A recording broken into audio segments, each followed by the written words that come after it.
मेरे परिवार का मतलब पूरे खानदान की बात करूं, सब आरक्षण विरोधी हैं। मैं आरक्षण समर्थक हूं और धूमधाम से समर्थन करता हूं। गालियां खाता हूं सबकी, लेकिन करता हूं। आरक्षण को लेकर बहुत डिबेट्स रहती है हमारे समाज में, बहुत ज्यादा। और मोटे तौर पर जिसको आरक्षण मिलता है वो उसका समर्थक है, जिसको नहीं मिलता वो उससे विरोधी है। और ये एक घटिया समाज की पहचान है जहां लोग केवल अपने फायदे के हिसाब से सोचते हो। मजा तब है जब आप अपने फायदे नुकसान से तटस्थ होकर सोचे।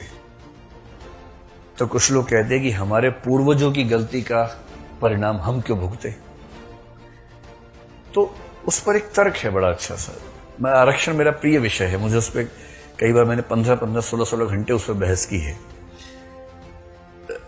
तो ज्यादा नहीं, लेकिन एक आध बात मैं कहना चाह रहा हूं ताकि पर्सपेक्टिव समझ में आए। दलित विमर्श का पर्सपेक्टिव है क्या।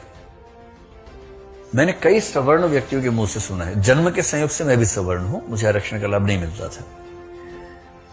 मैंने अपने समूह के बहुत व्यक्तियों से, जैसे मेरे परिवार का मतलब पूरे खानदान की बात करूं, सब आरक्षण विरोधी हैं।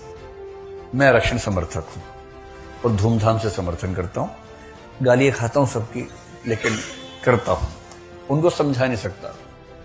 उनमें से कुछ लोग समझने की अवस्था पार कर चुके हैं, कुछ उम्र की वजह से, कुछ दिमाग की वजह से नहीं समझ सकते।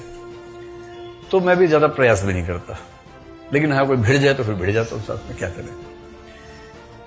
लेकिन आप लोग अभी उस अवस्था में नहीं है कि समझने के इससे पार हो गए हैं। आप तो समझ ही सकते हैं। आप तो अपने चिंतनशीलता के एकदम चरम स्तर पर इस उम्र में है। यही उम्र सबसे अच्छी होती है समझने के लिए।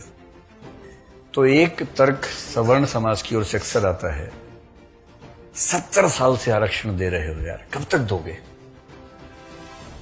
कितना आरक्षण? 50%।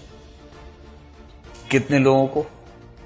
तो इसका मोटा मोटा उत्तर यह है कि भारत में SC, ST, OBC, महिला, विकलांग, इन सबको मिला ले तो जनसंख्या बनती है 90%। 90% आबादी को 49.5% आरक्षण 70 साल से हम दे रहे हैं। और इस बात से बहुत लोगों के पेट में खलबली मची हुई है। ठीक है, मत सकते, कोई खास बात नहीं है। दूसरी तरफ का तर्क, दलित विमर्श का तर्क यह है कि भाई ये बताओ, 3000 साल तक पढ़ाई लिखाई पर केवल ब्राह्मणों का हक था, 100% आरक्षण था।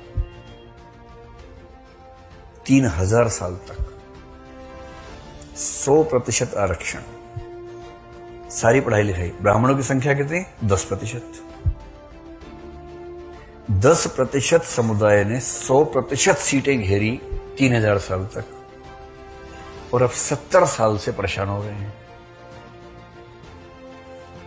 व्यवसाय की दुनिया में वैश्य समुदाय का लगभग 100% आरक्षण रहा। इस पर तो कभी नहीं बोला किसी ने। और 3000 साल के जबरन किए गए आरक्षण के विरुद्ध समतलीकरण के लिए, इक्वलाइजेशन के लिए, लेवलिंग के लिए एक जरा सा प्रयास वंचित वर्ग के पक्ष में क्या हुआ कि पेट में ज्वालामुखी फटने लगे। इतनी क्या बेचैनी है भाई। तर्क भी तो हो, खाली हवा में थोड़ा ना होगा कुछ। हाँ, तब पढ़ाई का महत्व था ही नहीं। ओहो, क्या बात है, क्या बात है, अरे अद्भुत। अगर पढ़ाई लिखाई का महत्व नहीं था तो वर्ण व्यवस्था में सबसे ऊपर ब्राह्मण क्यों माने गए, तो सबसे नीचे क्यों नहीं माने गए।